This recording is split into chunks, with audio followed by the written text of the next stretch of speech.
Good evening. My name is Amanda Campbell from Baltimore, Maryland. For my group leading project, I led my Bible study small group, also known as my village, on Wednesday, October 30th from 6:45 p.m. to 8:30 p.m. There were approximately 8 participants there as all members were not in attendance. I am rather close with several of the group members as we have been in the same group for almost 2 years. As we spend more time together, strong interpersonal relationships have been developed. The purpose of the Village small group is to analyze the sermon from our church, Alfred Street Baptist Church in Alexandria, Virginia, from the previous Sunday. A curriculum guide is provided to all Village group members on Sunday following the sermon and is used to guide the discussion during the small group sessions.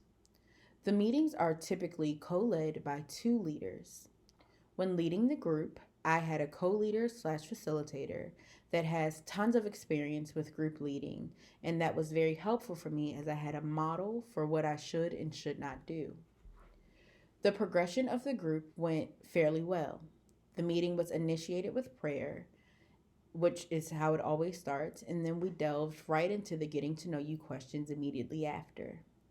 The questions posed were: what are the most common Christian cliches that you hear people offer to others in their time of grief? What would be a more helpful way to show empathy and support? And the second question is: under what circumstances have you doubted the power of God? When answering the questions, we used a rounds format. Each member was allotted 2 minutes to answer the question as a way for us to make the best of the time we had. After the completion of answering the getting to know you questions, we transitioned into the Bible questions.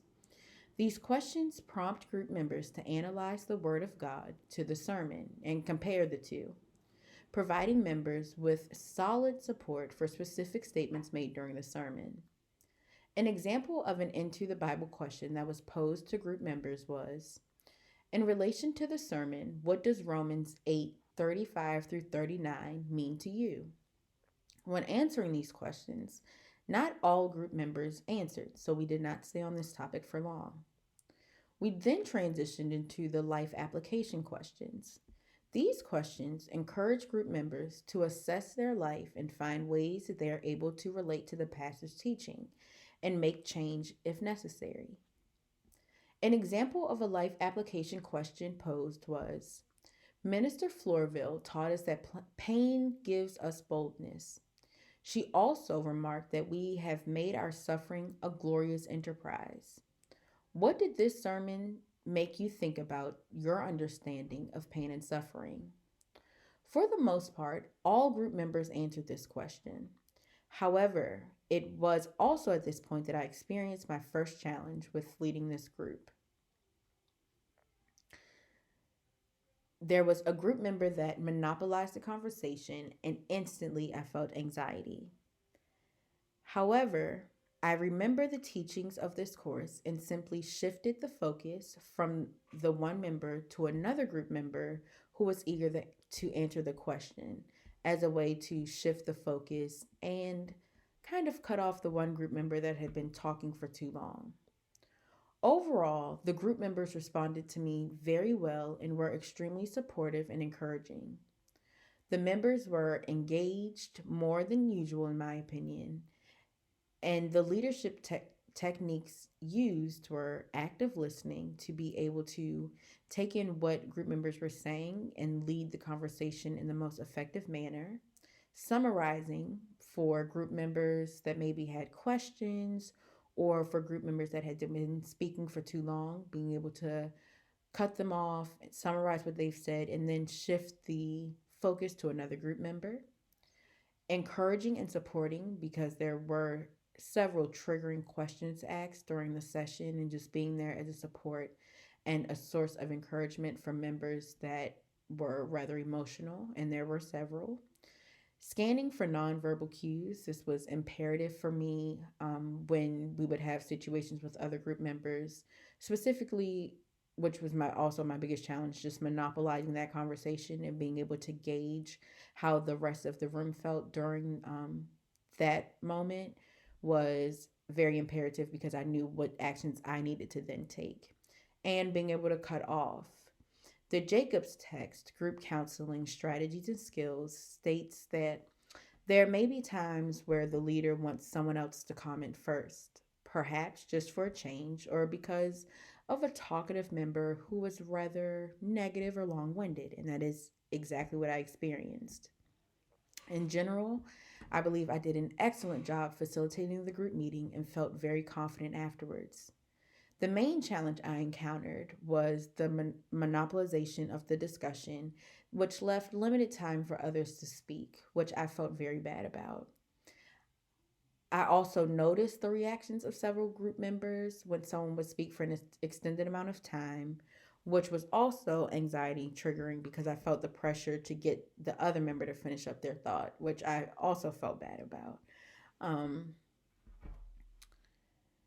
However, I believe I handled the situation very effectively by using a technique learned in the Jacobs et al. Text, which was to use my eyes to control talkative group members.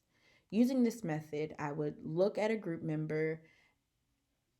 the talkative group member while beginning my question, and then slowly shift my eyes around to the other group members, which kind of I don't want to say discouraged, but it just gave other people the opportunity to speak and gave the talkative group member a little bit of a cue that maybe we should let someone else answer this question.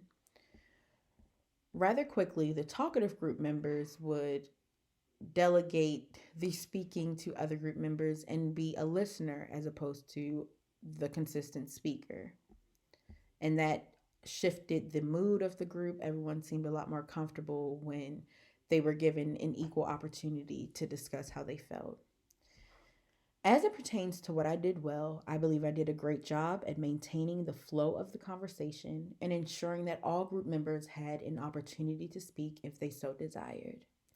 At the conclusion of all the questions asked, and we didn't have time for our typical activity because we did spend a lot of time on the discussion, so it was solely discussion the evening that I co led.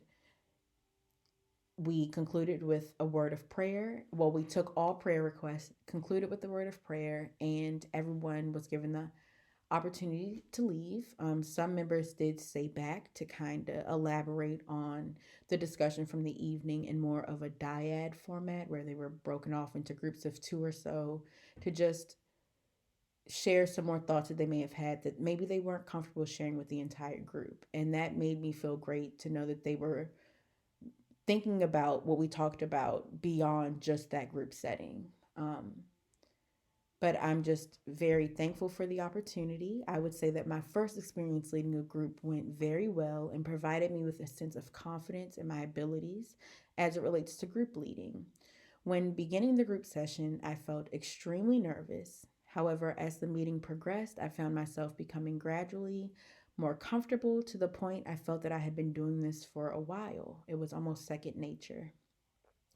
I am so grateful that I was familiar with my group members because if I had not been, I tend to be very shy and reserved around people that I'm unfamiliar with. So the level of comfort that I had would not have been there.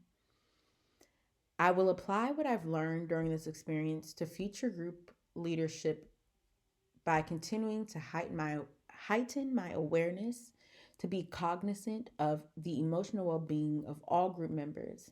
In addition, finding methods to reduce my personal anxiety when faced with certain challenges, such as a group member speaking too often or a group member not speaking at all. This was a phenomenal experience, and I'm so thankful because God revealed to me a gift and a talent that I never knew I had, and I'm so grateful that I now know I do. Thank you so much for listening.